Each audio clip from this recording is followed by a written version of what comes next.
গণ অভ্যুত্থানের নেতৃত্ব দেয়া তরুণদের নতুন রাজনৈতিক দলের আত্মপ্রকাশ হয়েছে।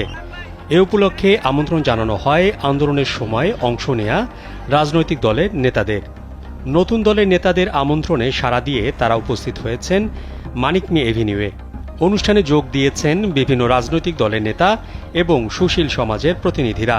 তার মধ্যে জামায়াতের সেক্রেটারি জেনারেল মিয়া গোলাম পরোয়ার, নাগরিক ঐক্যের সভাপতি মাহমুদুর রহমান মান্না, গণসংহতি আন্দোলনের প্রধান সমন্বয়কারী জোনায়েদ সাকি, হেফাজতে ইসলামের নায়েবে আমির আহমেদ আলী কাসেমি, বিকল্প ধারার নেতা অবসরপ্রাপ্ত মেজর আব্দুল মান্নান, বাংলাদেশ খেলাফত মজলিসের মহাসচিব মাওলানা জালাল উদ্দিন আহমেদ, লেবার পার্টির একাংশের চেয়ারম্যান মোস্তাফিজুর রহমান ইরান, ইসলামী ঐক্য জোটের সহসভাপতি জসিম উদ্দিন। ভিশনের ফুলঝুরি মেগা অফারে ফ্রিজ কিনলেই পাচ্ছেন 16 পিসের আকর্ষণীয় গিফট বক্স একদম ফ্রি।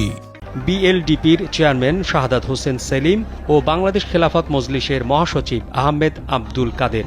নতুন দলের নেতাদের মধ্যে আব্দুল হান্নান মাসুদ, নুসরাত তাবাসসুম, আরিফুল ইসলাম আদিব প্রধান উপদেষ্টার কাছেও আমন্ত্রণপত্র পৌঁছে দিয়েছিলেন। হান্নান মাসুদ জানান, শহীদ পরিবার, আহতদেরকে, উপদেষ্টাদেরকে এবং ফ্যাসিবাদ বিরোধী আন্দোলনে যুক্ত সব রাজনৈতিক দলকে দাওয়াত করা হয়েছে।